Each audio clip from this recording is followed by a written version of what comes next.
So it seems like the bilateral ties, at least on the economic front, have grown significantly in recent years. Right, but how have the overall general ties between the two countries changed, and what are some of the challenges there? For more, our Foreign Affairs Ministry correspondent Hwang Sung-hee joins us in the studio. Welcome to the newscast. Good evening, guys.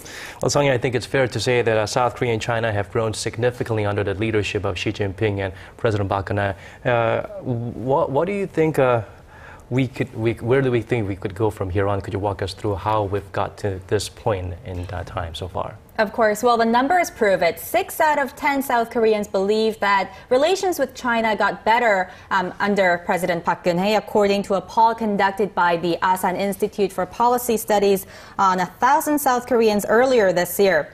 Now, the move that got everyone talking, of course, was President Xi's decision to visit Seoul before visiting Pyongyang, and he became the first Chinese leader ever to do so. And adding to the symbolic significance of the trip was a handful of security and defense-related agreements, including one to hold high-level security talks on a regular basis and set up a military hotline within the year. Now, previously, relations between South Korea and China were just limited to economic cooperation.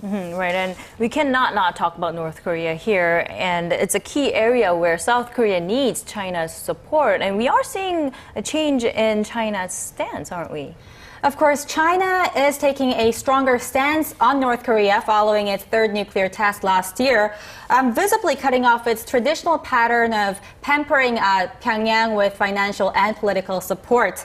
But that doesn't mean China will shut out North Korea altogether. Now, it will continue to engage in dialogue. It did that. The two allies talked for nearly 2 hours on the sidelines of the ASEAN Regional Forum in Myanmar earlier this month. And experts say China's North Korea policy will never fundamentally change.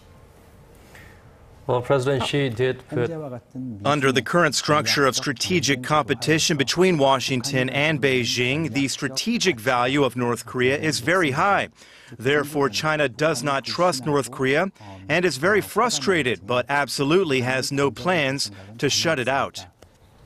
Well, so China is not taking sides. Rather, it's trying a balanced approach on the two Koreas, I think.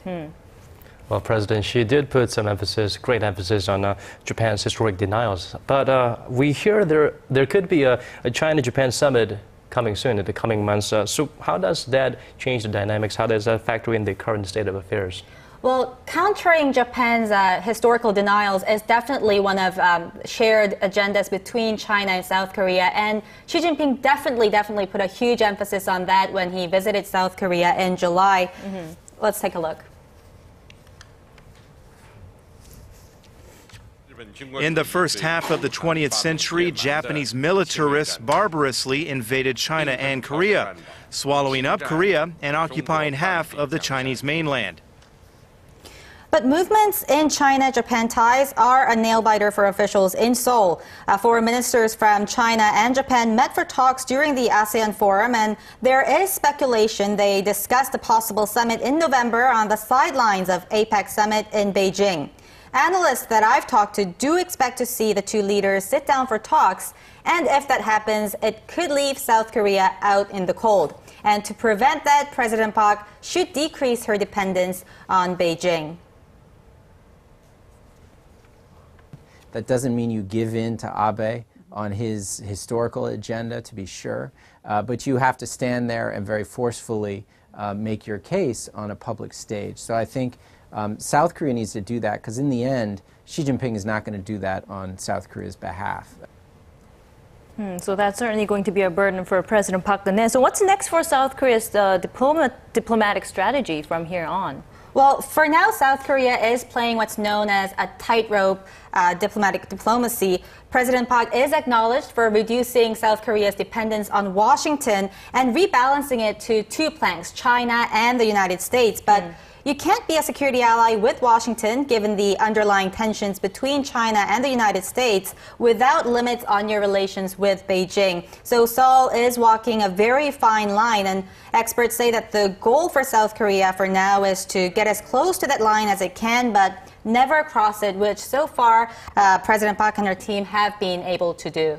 Foreign diplomacy, it's always a tricky subject. Right, tightrope diplomacy, and of course, stick and carrots for North Korea. We have a lot of job to do, especially for President Park Geun-hye and her office. Thank you so much for your report today, Sung-hee. My pleasure.